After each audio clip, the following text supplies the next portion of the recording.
आज हम लोग एलसीएम सीखने जा रहे हैं। लोएस्ट कॉमन मल्टीपल, लघुत्तम समापवर्तक। देखिए एलसीएम क्या है, इसका फुल फॉर्म होता है लोएस्ट कॉमन मल्टीपल, हिंदी में बोलते हैं इसको लघुत्तम समापवर्तक। तो हमारे पास ये सब सारे डिजिट है 2, 4, 6, 8, 10। तो हमें एक ऐसा नंबर लेना है जिस नंबर में हम ये सब सारे डिजिट से भाग दें, डिवाइड करें तो पूरा पूरा लग जाए, डिवाइड हो जाए, उसी को बोलते हैं एलसीएम, लघुत्तम समापवर्तक। वो कैसे निकालते हैं, ये सिंपल है। जैसे हमारे पास है 2, 4, 6, 8, 10। इसमें क्या करेंगे, इस तरह से लिखते हैं, इसमें डिवाइड देते हैं छोटे नंबर से। पहले कम से कम 2 नंबर कटनी चाहिए, 2 नंबर अगर कटेगा तो उसको लेंगे, अगर नहीं कटेगा तो नहीं लेंगे। जैसे देखें यहाँ क्या है, 2 से सब कट रहा है करीब करीब। 2 1 जा 2, 2 इकाई 2, 2 दूना 4, 2 तिया 6, 2 चौके 8, 2 पंचे 10। अब देखें 2 से लग रहा है, हाँ फिर लग रहा है, क्योंकि ये और ये 2 का मल्टीपल है, कट जाएगा। जो 1 आया उसको उसी तरह छोड़ देंगे। फिर इसको डिवाइड करेंगे तो 2 1 जा 2, 2 इकाई 2 इकाई 2, 3 वैसे ही छूट जाएगा। ये 3 है ना हमारे पास, इसको कुछ करने की जरूरत नहीं है, डिवाइड करने की जरूरत नहीं है। तो ये हमारा 3 का 3 ही रह जाएगा। 4 का हो जाएगा हमारा 2, 2 दूना 4। उसी तरह हमारे पास यहाँ 5 है, 5 ऐसे ही रह जाएगा।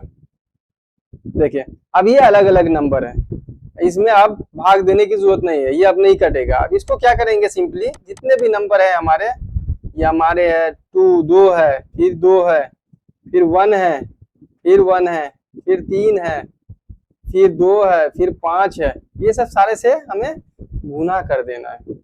देखें 2 गुने 2, हमने ये ले लिया, ये ले लिया। अब हमें ये लेना है 1 गुने, फिर ये 1 गुने, फिर ये 3 लेना है गुने, फिर ये हमें 2 लेना है गुने, फिर ये हमें 5 लेना है गुने। अब देखें 2 दूना 4, 4 इकाई 4, अगेन फिर 4 इकाई 4, 4 तिया 12। पहले इसको कर लेते हैं, ये हमारा हो गया 4, और ये हमारा कितना है 3 दूना 6, 6 पंचे 30, 30। अब ये दोनों को गुना करेंगे तो क्या होगा, हमारा 4 तिया 12, 120 आ जाएगा। यही हमारा एलसीएम हुआ। अब देखें इसमें हम 10 से भी डिवाइड करेंगे तो ये कट जाता है, 12 होता है। 8 से 10 से डिवाइड करेंगे तो ये हमारा 12 होगा। अगर हम इसी को 8 से डिवाइड करेंगे तो ये मेरा हो जाएगा, 8 से डिवाइड करेंगे तो क्या हो जाएगा, 8 इकाई 8, और ये हो जाएगा हमारा 4, 8 पंचे 40, 15 आ जाएगा।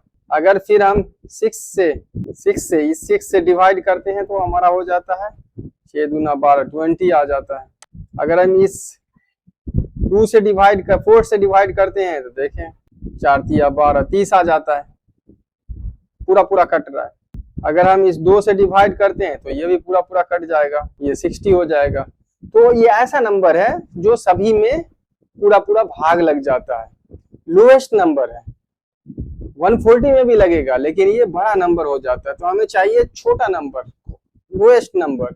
इसका यूज हमें फ्रैक्शनल एडिशन में, फ्रैक्शनल सब्सट्रैक्शन में जरूरत पड़ता है, इसीलिए एलसीएम को हम लोग निकालते हैं। अब देखते हैं नेक्स्ट नंबर, अगला नंबर। इतने सारे नंबर है, इसका एलसीएम हमें निकालना है। तो पहले क्या करेंगे, छोटा नंबर से लेंगे। छोटा नंबर हमारा 2 है, 2 दूना 4, 2 चौके 8, 2 तिया 6, 9 में नहीं लगेगा तो 9 को ऐसे ही छोड़ देंगे, 2 छक्के 12। अब हमारे पास क्या है, 2 में 2 से अगर देते हैं तो 2 हमारा कटेगा, अगर 3 से देते 3 कटेगा। तो छोटा नंबर ही ले पहले, 2 इकाई 2, 2 दूना 4, जो है वैसे ही लिख देंगे 9, 2 तिया 6। अब हमारा क्या किस में लगेगा, 3 से लगेगा, 1 2 वैसे ही रहेगा, और 3 इकाई 3, 3 तिया 9, 3 इकाई 3। अब देखिए कटेगा, नहीं कटेगा, नहीं लगेगा। तो अब क्या करना है हमें, सिंपली 2 गुने 2 गुने 2 गुने 3 गुने, अब ये 1 है और ये एक है, ये एक है, इसको लिखने की जरूरत नहीं है क्योंकि एक से गुना करते हैं किसी को तो उतना ही होता है, तो इसको छोड़ दें। 2 गुने 3, तो ये हमारा कितना हो जाएगा, 2 दूना 4, 4 तिया 12, 12 दूना 24, 24 तिया 72, तो ये हमारा हो जाएगा। या ऐसे देखें, 3 3 दूना 6, 6 3 के 18, 18 दूना 36, 36 दूना 72, इस तरह से ये हमारा एलसीएम हो गया। इसमें सभी नंबर से ये कट जाएगा पूरा पूरा। 12 से देंगे तो हमारा 12 का 12, 12 पंच 12 छक्के 72, ये हमारा हो जाएगा 6। उसी तरह अगर 9 से हम देते हैं तो हमारा क्या हो जाएगा, 9 अठे 72। उसी तरह अगर हम 6 से डिवाइड करते हैं तो 6 का 6, 6 दूना 12, ये होगा हमारा 12 आएगा। उसी तरह हम अगर 8 से डिवाइड करते हैं तो 8 नमा 72। अगर 4 से डिवाइड करते हैं तो 4 एक 4, 4 8, तो हमारा 18 आ जाएगा। तो ये सब सारा, ये ऐसा स्मॉलेस्ट नंबर है, सबसे छोटा नंबर है जिसमें हम ये सभी डिजिट से भाग देते हैं तो पूरा पूरा कट जाता है। ऐसा स्मॉलेस्ट नंबर है जिसमें ये सब सारे नंबर से भाग देते हैं तो ये पूरा पूरा कट जाता है, इसी को एलसीएम बोलते हैं। यही है आपका एलसीएम। उम्मीद करता हूँ यह वीडियो आपको अच्छा लगा होगा और आपको समझ में भी आया होगा। अगर आपको समझ में नहीं आया तो कमेंट सेक्शन में लिखें, फिर मैं आपको समझाऊंगा। अगर आपको अच्छा लगा प्लीज लाइक करें। अब तक आपने मेरे YouTube चैनल को सब्सक्राइब नहीं किया, प्लीज सब्सक्राइब करें, जिससे कि आपको टाइम टू टाइम नोटिफिकेशन जाएगा। और इस वीडियो को ज्यादा से ज्यादा लोगों में शेयर करें ताकि इसका लाभ औरों को भी पहुंचे, औरों को भी मिले। अगर आपको कोई डाउट है एलसीएम से रिलेटेड, कमेंट सेक्शन में लिखें, मैं फिर आपको समझाऊंगा, मैं फिर वीडियो बनाऊंगा और आपको समझाऊंगा। हो सकता है मैं लाइव भी जाऊं। Thank you, happy study.